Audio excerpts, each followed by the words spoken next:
তাদের ছবি এখানে আঞ্চলিক ভাষার বেশ কিছু ছবি এখানে দেখানো হয়েছে। তো সেইটা আমার খুব ভালো লেগেছে এবং গৌতমদা বললেন যে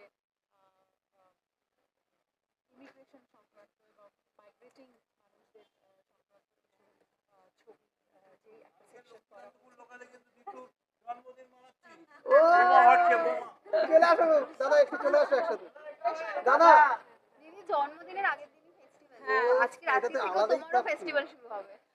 আসলে এবছর একটু মনটা খারাপ, মা নেই তো। আর কিন্তু তাও কালকে সঙ্গীতা মহিলা ওরা সবাই একটা দারুণ ক্রুজের আয়োজন করেছে। তোমরা প্লিজ সবাই এসো। সেখানে আমাদের